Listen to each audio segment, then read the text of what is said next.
What is your name? Russ Baum. Awesome. Where are you from, Russ? I'm living in Columbus, Indiana right now. Live in Brownsburg, Avon, Mooresville, Martinsville, Bloomington, Spencer, Indianapolis, Carmel. Been all over. Central Indiana. So what style of music do you play? I call it FolkEnergy music. Awesome. Yeah. How long have you been playing the FolkEnergy music? Started calling it FolkEnergy in 2009. I've got a good decade in, but I've been playing music 2001, 2, somewhere around there. Awesome. Music influences. Who influences you right now? Right now, Undercover Hippie. The Undercover Hippie's been my jam lately. And I like him. He's doesn't have millions of followers or anything yet. I think he will. He's political. He raps. He's also got a little bit of a sense of humor. Got a good acoustic groove to him too. Most of his songs got acoustic songs with beats behind him, and he's just talking about what's going on in the world politics wise. He produces positivity on top of it. Oh, that's cool. It's pretty cool stuff, yeah. Yeah, check him out. I kind of have a lot of passion for a lot of artists. My go-to is Green Day. I've been a Green Day guy since the 90s. So they're the ones that go kind of the back furthest influence-wise. I listen to Ballyhoo and Howie Spangler stuff because I'm into that whole realm of the world. Joey Harcum. A lot of East Coast bands I'm into right now. The Interrupters are a bigger band I really like right now. As far as music artists and stuff, who would you like to collab with? Billy Joe Armstrong of Green Day. I have dreams about that shit. I wake up and I'm like, oh, I was in the studio with Billy today, sharing songs with that guy. I would love to collab on that. I'd like to do a jam with Joey Harcum. I was talking earlier about him. Jack Johnson would be sick. Do you feel like your sound has changed over your time? I do feel like my sound has changed over time because when I first got into writing music, I was really into Kid Rock and classic rock. I was into Stevie Ray Vaughan. That's what I was listening to when I first started writing. I kind of always wanted to have be a punk rocker, but I didn't feel like I had a good punk rock voice, so I was I realized I could sing a little bit of country, so I'd sing country songs. And that's kind of what led into the whole Kid Rock, starting to sing and do that sort of thing. I thought I was going to be a hillbilly punk rocker or something. It was kind of what I thought I was going to be. Another change happened, I started playing Jack Johnson songs and feeling kind of more the island and the water vibe, which is, really goes really well for me right now, that whole vibe of things. And then I kind of switched over to that, and now I feel like I've really got my sound locked into place, what I was looking for. What I thought I heard in the beginning is what I feel like I'm definitely hearing now. What I thought I sounded like in the beginning was very different than any recording I've ever seen or heard. That shit's embarrassing. It's baby step stuff. But what I wanted it to sound like and what I was trying so hard to sound like, I feel like I do now, kind of on a natural level. I think the big key was just trying to actually hear it. You said you do the island thing now. Yeah, I like the island music because of the Jack Johnson influences, the Pepper influences. I've been getting into a lot of the rock reggae world of things. My music's taken me into that realm of things too, kind of naturally and through my network of people. I spend a lot of time performing on water. Water people are my people. You know what I mean? Sailors, people vacationing, anybody that seems to be into the whole chilling by the coast water feel tends to like the music too. So. Do you want to sign to a label, or are you trying to say independent? No, I've never had the want to sign a label, ever. It's kind of a even from the very beginning, I don't know what it was about. I just felt like you can do more on your own. I never looked at labels. I looked at bands that were on labels, and I looked up to the band, and I kind of always gave the band credit for how they got to where they were, and never thought about the label. And even once I started playing music and realizing that there's labels in music, and I've been signed to labels, along the way, small independent labels are ideally. These are a label, that I'm gonna be a label, I'm trying to create a label, and I'd take the name on, there was no real contract signed. But and I've helped people kind of grow labels. Right now I'm part of Dirty Wax, and that's a label, and it's and I carry the label, and we have contracts in place, but it's more or less a booking contract and not the production contract. Although they've completely been a label, they've backed a lot of things, and lots of love for Dirty Wax. So so I guess now roundabout I'm really pretty heavily involved with the label.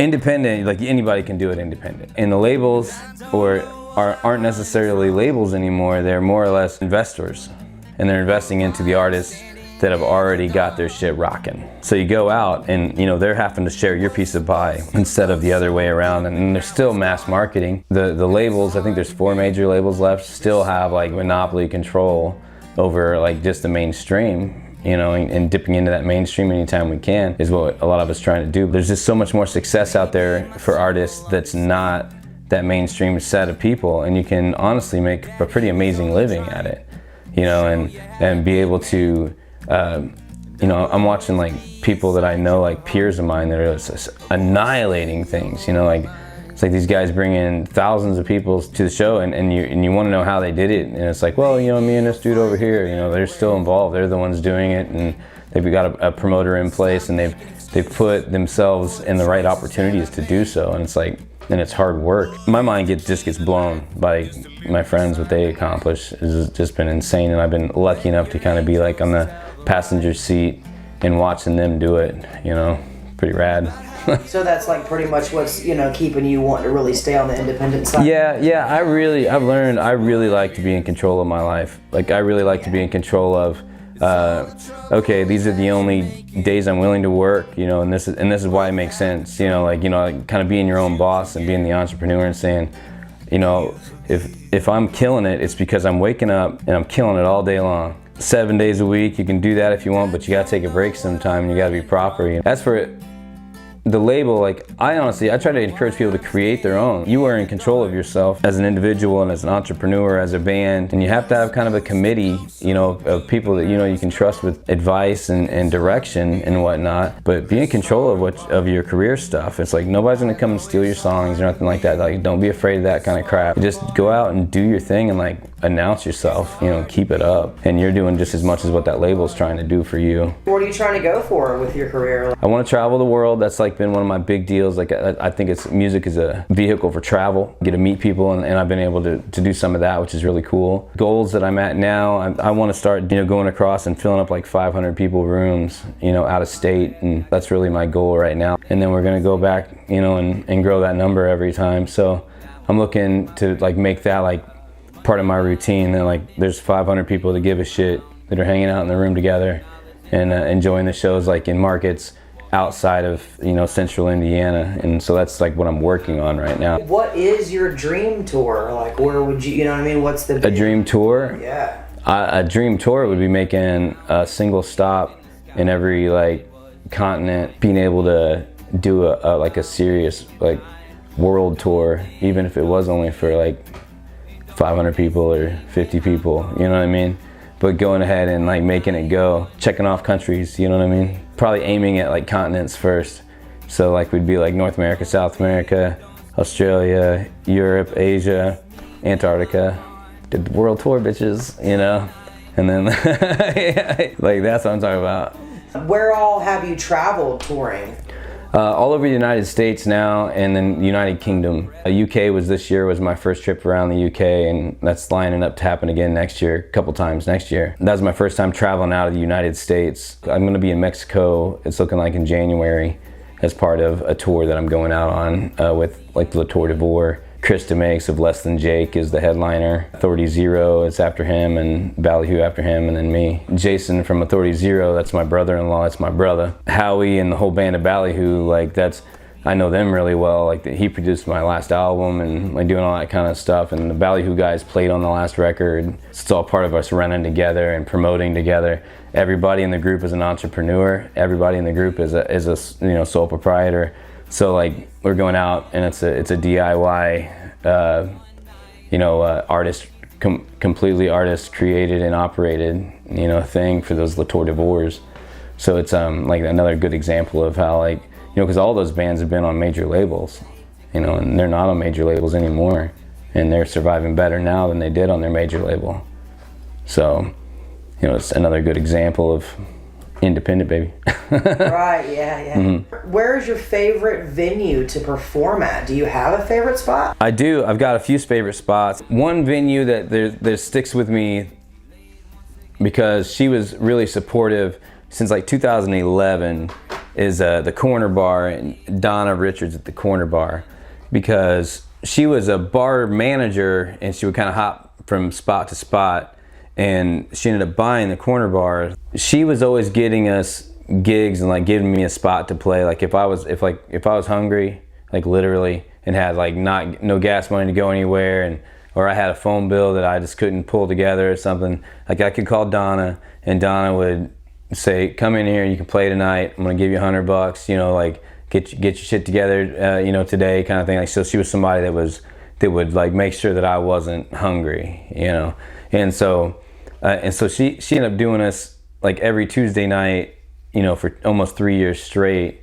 And, you know, and that provided a base to where I knew I was gonna have, I mean, that was really like a major change in my personal life whenever that happened, because I knew every week I was gonna have this one paycheck at least, and then we'd hustle the rest of the week, you know, so to figure out like what we were gonna do, which place we were gonna try to get a gig at.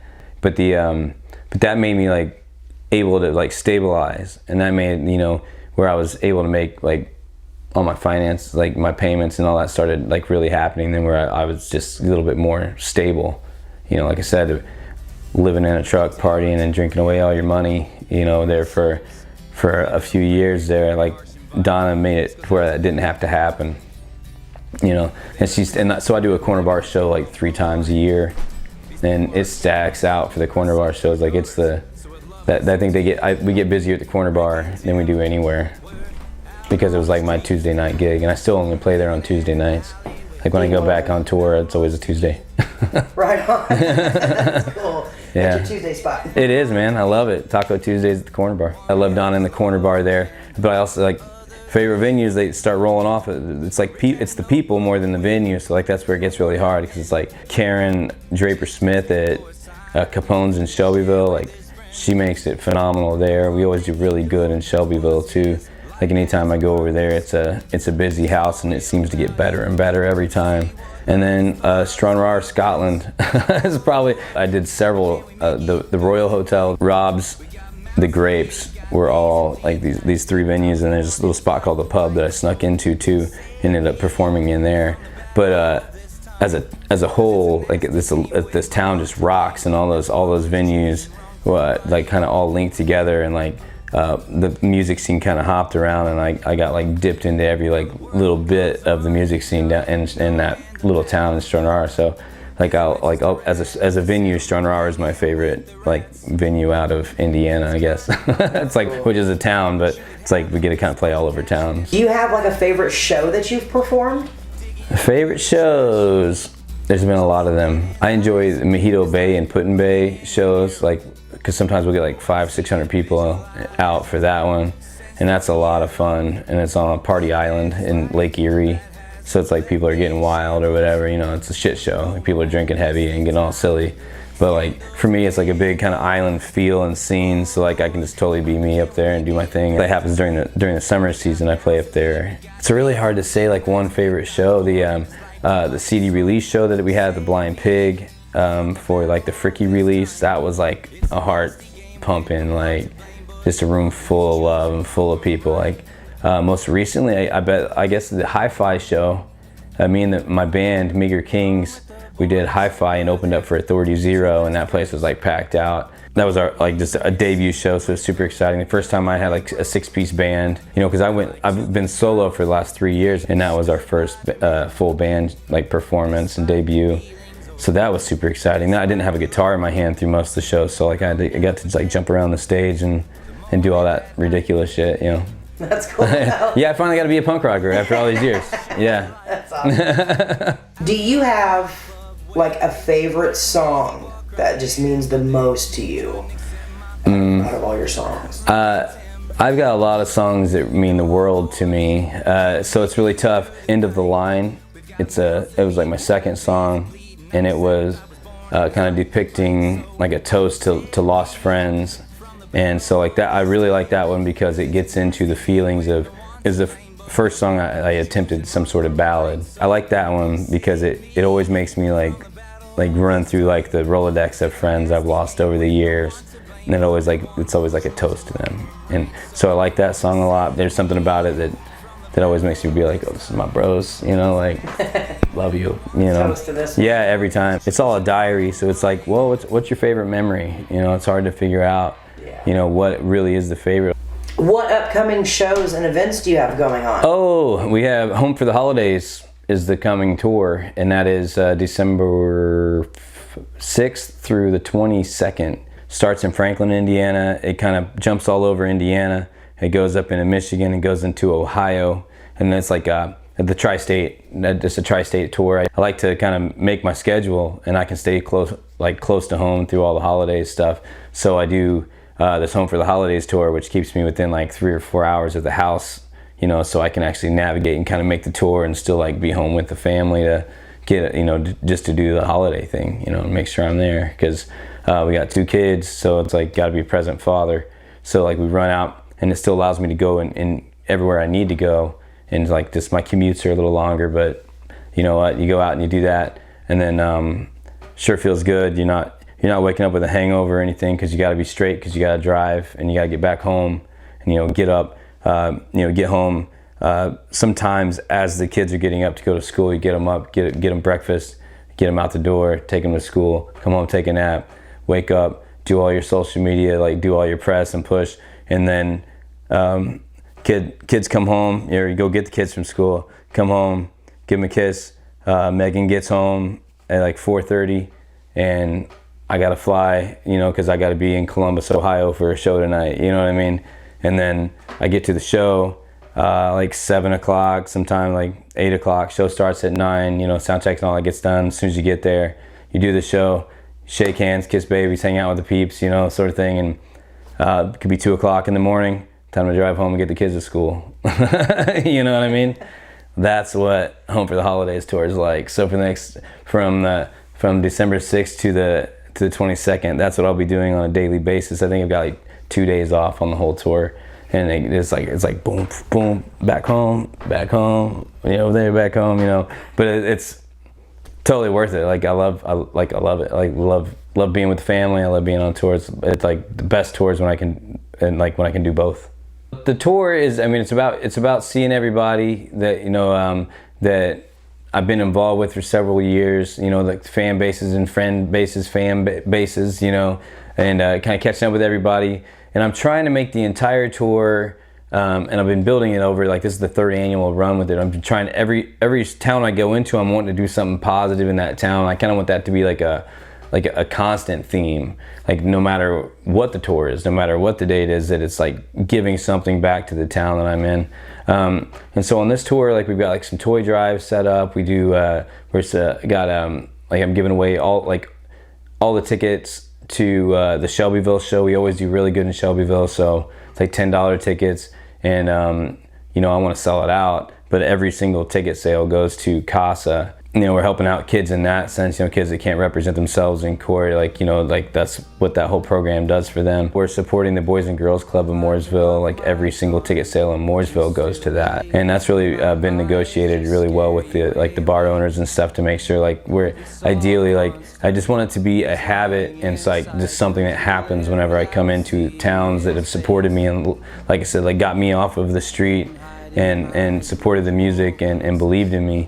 Like I really want it to be like something I come back to, and I'm like, hey y'all, you know, like how can we support one way or the other? It can't always be ticket sales, but what I like about it is I can pick, you know, I set up these tours and I can kind of pick which towns, like, you know, I'm like, okay, well, like we're doing all right on the tour up to this point, like I can give, like I'll give away this show or this show, depending on, like, you know, how I've connected in with like what charities and stuff that are in place. We've supported St. Mary's Child Center. We've supported Rupert's Kids in Shelbyville.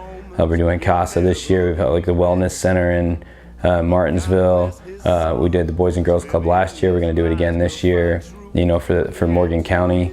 And so like basically that's really like the Home for the Holidays tour is all about that. At this point in my career in life, I tend to give one show a tour away that goes just to that town that I'm in, and it's always been kind of a different town on the tour. When you sing positive music, the people that it attracts are like good people, you know, and it's so it's been really cool to see like the fan base that's, like I said, really become like a fan base, like lots of family involved now, like people that feel like family, and you know, it's this way of giving back and saying thank you to them, because like there's no way in hell I could even have a tour if it wasn't for these towns that have like supported me over the years. That whenever I call up that you you know, the venue or the booker or whatever at the venue, and they say yes one more time, you know, it's like means something to me. Like it means I'm doing something right because they didn't tell me no. Like I can come back and, you know, and I'll get to watch the fans grow and watch them work with and for each other. And I usually kind of connect in with the charities through the fans to figure out like what's going on, you know, like where can I help, like sort of thing, and where can we help really. It's just what's right, man. I'm not rich, you know, I don't have like extra cash anywhere, but it's like, this is really a passionate business. Like music, you do it for the passion, you know, that's why you do it. And if you work it heavy, you can make a living out of it, and I'm making a living out of it, but I'm not making a killing out of it. I'm loving it, you know, and I give a lot of it away, and it's like, whatever, man, like it's good stuff. If it's gonna help somebody, man, like you need it more than I do. Right. You know. That's awesome. Where can people find you on social media? At Russ Baum across the board, any social sites, RUSSBAUM, give it to the camera. Yeah. russbaum.bandcamp.com. That's where you can find merchandise and music and tour dates. A place where people can go and buy your music at right now? Yeah, you can go at iTunes. You can also do it at the russbaum.bandcamp.com. Physical copies, come to the shows, you get physical copies at the shows. The Cinematic Queen, back here doing the interview. I've got to say, I'm not going to give away your real name, okay? Because you're the Cinematic Queen. But me and the Cinematic Queen go back several years now. And I got to say, I'm pretty proud to see you still doing your thing and kicking your thing too. Right on. Because I know it was like major dreams that you're pushing and working for, and that's really fucking awesome. Yeah. So. Same to you, buddy. I'll mention that.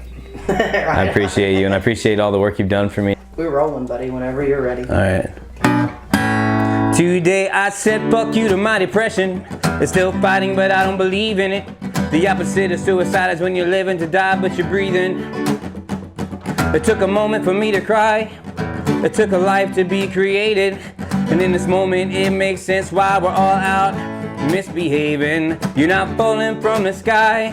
You were raised from the ground up to scream a battle cry, to go where your family never wound up. But I can never rear its ugly head, and I can shut its fucking mouth. Now will you please tell me the difference between love and living doubt? No longer innocent, no longer innocent, no longer innocent, no longer innocent. Cause I'm a Pornhub junkie like a needle in the arm, a second year flunky who got addicted to the charm, all washed up with no place to go, clean as a whistle with nothing to blow. Powder on the ground, the bright morning sky. Someone took up with my life in the middle of the night. Was a clown in the hall, the demon in the sky. It was me all along who vanished out of sight. In harsh words like proverbs that make no sense at all. Tell your story with intention, but the attention will fall. Out of love with you, but in with another. What a strange way to face, a brave way to suffer. Cold as the morning, less than 1 degree, and now I'm angry. No longer innocent. No longer innocent, no longer innocent, no longer innocent, no longer innocent, no longer innocent, no longer innocent, no longer innocent. Well, I sit in my silence, but then I overheat. My temperature is rising, and so I get up on my feet. I take a walk, I work it out in the street, but it's over. Now over to me, that's a 4-letter word. It seems to chase me around, it seems to be a curse. And now I'm up against a challenge that could be reversed if I were sober. And it's an strange day in the neighborhood, it's been quite the event. I said those words you never could, and now I must lament. But I saw exactly what I thought I saw, I caught you moving with intent. What really happened and what went wrong, no longer innocent. No longer innocent. No longer innocent, no longer innocent, no longer innocent, no longer innocent, no longer innocent, no longer innocent, no longer innocent, no longer innocent, no longer innocent, no longer innocent, no longer innocent, no longer innocent, no longer innocent, no longer innocent, no longer innocent. And today I said fuck you to my depression. Awesome. Shout out to my wifey at home. But she's gonna be my wife in February, so I gotta give a shout out to her because I know she's. They say you gotta have so many members of the team, but your partner is your partner, and she's my partner. She's supported me since the day we met, and she's an artist herself. She knows what the goods, the bads, the ups, the downs, and without her help, I wouldn't be able to do what I'm doing, and that's a for real thing right there. So she's allowed me, her being in my life has allowed me to not only spend time with my best friend, the most beautiful woman I've ever seen, but also it's allowed me to continue to do music. She's been there to help take care of my son, to make sure that he doesn't go without, and she makes me a better person every day. So I hope you find one too. Right on. Russ Baum out. Yeah, boy.